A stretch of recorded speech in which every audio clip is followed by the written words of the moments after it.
Oh, this is just glorious. Glorious. So, for a bit of context, Humza Yousaf is the former First Minister of Scotland, and he's a member of the Scottish Parliament. And as you can tell from his name, he's a Muslim. He's very supportive of the anti-Israel brigade and their cause. And even now, after a ceasefire has been implemented, he's saying, no, we have to keep talking about Palestine. He said, Israel continues to commit war crimes in the West Bank and Gaza with impunity. A blueprint for ethnic cleansing is playing out in broad daylight, just with fewer cameras broadcasting it. We must continue to demand accountability and justice. And before I play the video, the reason why I'm showing you this is because Mosab Hassan Yousef, the son of a Hamas co-founder, replied to him, and my friend told me that this is called ratios because Humza Yousaf got 8.7k likes, but Mosab got 18k so far and counting, and his response is absolutely epic. So let's play you a bit of the video first, and I'll show you his response. Keep talking about Gaza. A ceasefire doesn't mean the killing has stopped. It just means the world has stopped looking. Just see what has happened during this so-called ceasefire.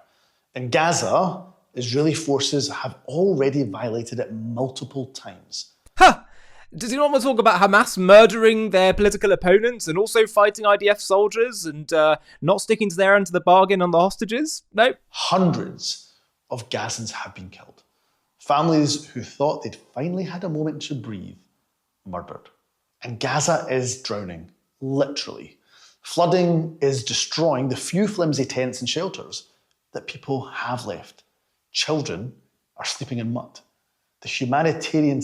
So look, no one is denying that they're suffering. They're suffering in Israel as well. The point is that where is the moral accountability for Hamas, who have started this? Where is the moral accountability for the Palestinian cause, which has solely and only been about trying to destroy Israel? Not human rights, not self-determination, not statehood for the Palestinians, and all the evidence points to that. But people like him can't see that, or maybe don't want to see it. Now, I want to read to you son of Hamas, Mosab Hassan Yousef's reply on Twitter. Now, I'm not going to show you the exact words because he was used a few expletives, which I'm going to avoid saying just because we tried to keep it family friendly on JTV. But let me read to you what Mosab said. And again, this has got well over double the likes than Humza's video. So Mosab wrote, yes, keep screeching about Palestine until you've torn the West apart and burned it to the bleep ashes. Keep bleating like the pathetic sheep you are, because with your precious victimhood, you'd actually have to do something useful for once in your miserable lives. 14 centuries of seething hatred toward the Jewish people, and you've got the nerve to play the victim. Your entire religion wouldn't exist without Judaism. Israel was there long before Rome, long before your backwards Mecca, and it will still be standing long after your kind are dust.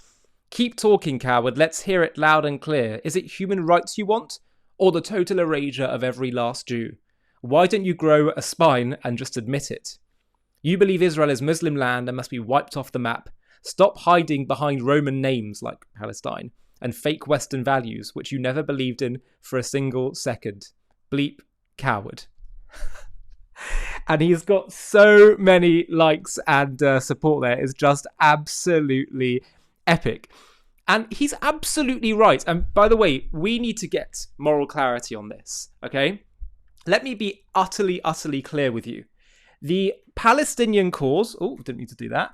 The Palestinian cause is from beginning till end only about trying to kill off the Jewish people's state, kill the Jewish people's equality among the nations by restoring sovereignty to their land. And they hide behind, oh, well, we're being colonized and we're being displaced and oppressed and all that. And it is nonsense. And more than that, as Mosab says, chutzpah, which it's actually beyond mind-boggling. And in the future, we're going to look back on this and be like, how are we so fooled? How are Jews, people who are of good conscience, were so fooled by this idea that the Palestinians are the victims? The Jews are the ones who have been battered and thrown around and pushed around for centuries. And then finally they return to their ancient homeland and they face a Muslim, Arab and anti-Israel coalition around the world trying to destroy them. The Arabs, the Muslims, are the colonizers of the land. They are the thieves. They are the ones who took over the land from the 7th century onwards with the Islamic conquest of the land. And Jews have always been happy to have them live in this land, or even to do a two-state solution. Even though there'd never been an Arab state there was a Jewish state. And even though there was no distinct Palestinian identity for Arabs, they saw themselves as part of the Arab world, and they couldn't care less about a Palestinian state. There would be no Palestinian state in 48 had Israel lost, God forbid. All the Arab countries would have a chunk. That's your proof. When Egypt and Jordan conquered parts of the territory from 48 to 67, they didn't create a Palestine for the people there. No, they just conquered it and held on to the territory. And so we've been convinced that the real oppressors are the victims.